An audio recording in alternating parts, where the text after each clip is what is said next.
লিগের গুরুত্বপূর্ণ ম্যাচে মোহনবাগান মুখোমুখি হয়েছিল চেন্নাই এফসির রবিবার জোহাতি অঙ্গনে। এই ম্যাচে লিগ শিল্ডের লড়াই অনেকটাই এগিয়ে যেত মোহনবাগান, পাশাপাশি চাপে রাখতে পারত মুম্বাই সিটি এফসিকে, কিন্তু শেষ পর্যন্ত বাগানের হাতে জুটলো শুধুই হতাশা। চেন্নাইয়ের বিরুদ্ধে 2-3 গোলে হেরে মাঠ ছাড়তে হলো সবুজ বেগুনকে। দিন হারের পর মোহনবাগান অধিনায়ক শুভাশিস বসু জানান, দল কলকাতার গরমের সঙ্গে অনেক অংশে মানিয়ে নিতে সমস্যা হয়েছে এবং যার ফলে দ্বিতীয়ার্ধের 60 মিনিটের পর থেকে প্লেয়াররা টায়ার্ড হয়ে যায়। পাশাপাশি তিনি এও মেনে নেন হাওয়াসের না থাকাটা একটা বড় ফ্যাক্টর। হাওয়াস যদি থাকতো তাহলে হয়তো অন্যরকম কিছু হতে পারতো। এটি তিনি সরাসরি মুখে না জানালেও তিনি বুঝিয়ে দেন তার বক্তব্যের মাধ্যমে যে হাওয়াসের না থাকাটা একটি বড় ফ্যাক্টর। হ্যাঁ, ডিসঅ্যাপয়েন্টেড রেজাল্ট আমাদের জন্য হোম ম্যাচে, বাট আলটিমেটলি লাইক যে কেউ জিততে পারে ম্যাচ।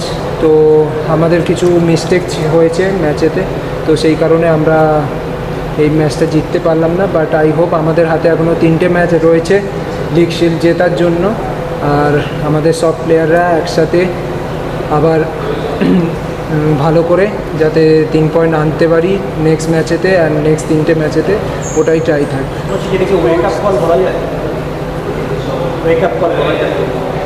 ডেফিনেটলি সব ম্যাচ আমাদের জন্য ইম্পর্টেন্ট, আর হতে পারে খেলাতে হার জিত আছে, বাট আমাদের হোম ম্যাচে এটা আমরা এক্সপেক্ট করিনি। বাট ম্যাচেতে সবাই নিজের 100% দিয়েছে আমাদের টিম, তো অ্যাজ এ টিম আমরা হেরেছি, আর অ্যাজ এ টিম আমরা আবার কাম ব্যাক করবো। হাওয়াস না থাকাটা মানে হাওয়াস না থাকায় মেন কোচ না হাওয়াস সাইড লাইনে না থাকাটা কিন্তু এফেক্ট করেছে ফুটবলারদের। ডেফিনেটলি মেন কোচের ভূমিকা অনেক কিছুতে থাকে, তো সেই জন্যে তিনি মেন কোচ। বাট ওনার প্ল্যানেতেই খেলা হয়েছিল, বাট প্লেয়াররা নিজের বেস্ট দিয়েছে আমি বললাম, বাট হার জিত হতেই পারে। আর সরি ফর দ্য ফ্যান্স, এত আমাদেরকে সাপোর্ট করতে এসেছিলো হোম ম্যাচে, থ্যাংক ইউ আমাদেরকে পাশে থাকার জন্য। আর আমি বলবো নেক্সট 3টে ম্যাচ জিতে আমরা ট্রাই করবো যে লিগ শিল্ড কলকাতায় আনতে, আর আজকের হারটাকে ভুলে আমরা লিগ শিল্ডের জয়টাকে এনজয় করবো ফ্যানদের। শুভাশিস, ম্যাচের প্রথমে যেরকমভাবে মাঝমাঠ দাপট দেখালো, সেকেন্ড হাফে কেন কোল্যাপস করে গেল হঠাৎ করে? এটা কি ওভার কনফিডেন্ট নাকি বলা যেতে পারে যে টায়ার্ডনেস? হ্যাঁ, কলকাতায় গরম রয়েছে, হিউমিডিটি রয়েছে, তো সামটাইমস টিম ওয়ার্ক করতে পারেনি হয়তো, তো সেই কারণে অনেকগুলো জায়গা ফ্রি পেয়ে গেছে, ওরা গোলের চান্স ফ্রি পেয়েছে। বাট সেগুলোই আমরা রেকটিফাই করে নেক্সট ম্যাচ যাতে এই ভুলগুলো না হয় সেটাই ট্রাই করা। শুধু লিগ শিল্ড তো জেতাই নয়, তোমাদের 3টে ম্যাচ জয় না, মুম্বাইয়ের ওপর কিছুটা ডিপেন্ডেন্ট হয়ে পড়তে হলো তোমাদের।